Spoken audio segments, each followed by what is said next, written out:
ವೀಕ್ಷಕರೇ, ಇವತ್ತು ನಟ ಧ್ರುವ ಸರ್ಜಾ ಪತ್ನಿ ಪ್ರೇರಣಾ ಶಂಕರ್ ಹಾಗೇನೆ ಮಕ್ಕಳ ಜೊತೆಗೆ ಪ್ರಾಣಿ ದಯಾ ಸಂಘಕ್ಕೆ ಭೇಟಿಯನ್ನ ನೀಡಿದ್ದು, ಈ ಒಂದು ಸಂಘಕ್ಕೆ ನಟ ಧ್ರುವ ಸರ್ಜಾ ದೇಣಿಗೆಯನ್ನ ನೀಡಿದ್ದು, ನಿಜವಾಗ್ಲೂ ನಟ ಧ್ರುವ ಸರ್ಜಾ ಪ್ರಾಣಿ ದಯಾ ಸಂಘಕ್ಕೆ ಎಷ್ಟು ಹಣ ಕೊಟ್ಟಿದ್ದಾರೆ ಅಂತ ಗೊತ್ತಾದ್ರೆ ನಿಜವಾಗ್ಲೂ ಶಾಕ್ ಆಗುತ್ತೆ.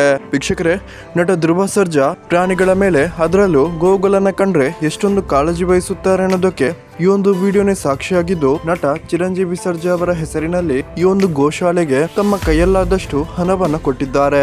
ಅಷ್ಟಕ್ಕೂ ವೀಕ್ಷಕರೇ, ನಟ ಧ್ರುವ ಸರ್ಜಾ ಈ ಒಂದು ಪ್ರಾಣಿ ದಯಾ ಸಂಘಕ್ಕೆ ಎಷ್ಟು ಹಣವನ್ನ ಕೊಟ್ಟಿದ್ದಾರೆ ಅನ್ನುವ ಡೀಟೇಲ್ಸ್ ಅನ್ನ ಸಾಕ್ಷಿ ಸಮೇತ ಈ ವಿಡಿಯೋದಲ್ಲಿ ನಾವು ನೋಡೋಣ. ಅದಕ್ಕಿಂತ ಮುಂಚೆ ನೀವು ಸಹ ಧ್ರುವ ಸರ್ಜಾ ಮತ್ತು ಚಿರು ಸರ್ಜಾ ಅವರ ಫ್ಯಾನ್ ಆಗಿದ್ದಲ್ಲಿ ದಯವಿಟ್ಟು ಈ ವಿಡಿಯೋಗೊಂದು ಲೈಕ್ ಕೊಡಿ ಮತ್ತು ನಿಮ್ಮ ಅನಿಸಿಕೆಯನ್ನ ಕಮೆಂಟ್ ಮಾಡಿ ತಿಳಿಸಿ. ವೀಕ್ಷಕರೇ, ನಟ ಧ್ರುವ ಸರ್ಜಾ ಚಿರಂಜೀವಿ ಸರ್ಜಾ ಅವರ ಹೆಸರಿನಲ್ಲಿ ಈ ಒಂದು ಪ್ರಾಣಿ ದಯಾ ಸಂಘದ 1 ವರ್ಷದ ಖರ್ಚು 25 ಲಕ್ಷ ರೂಪಾಯಿ ಹಣವನ್ನ ಸಂಪೂರ್ಣವಾಗಿ ತಾವೇ ನೋಡಿಕೊಳ್ಳುವ ಭರವಸೆಯನ್ನ ಕೊಟ್ಟಿದ್ದಾರೆ. ಅಷ್ಟೇ ಅಲ್ಲ, 500ಕ್ಕೂ ಹೆಚ್ಚು ನಿರಾಶ್ರಿತ ಹಸುಗಳನ್ನ ದತ್ತು ಪಡೆದುಕೊಂಡು ಈ ಗೋಶಾಲೆಯಲ್ಲಿ ಸಾಕೋದಾಗಿ ಭರವಸೆಯನ್ನ ನೀಡಿದ್ದಾರೆ. ವೀಕ್ಷಕರೇ, ನಿಮ್ಗೆ ಇದರ ಬಗ್ಗೆ ಏನ್ ಅನಿಸುತ್ತೆ ಅನ್ನೋದನ್ನ ದಯವಿಟ್ಟು ಕಮೆಂಟ್ ಮಾಡಿ ತಿಳಿಸಿ.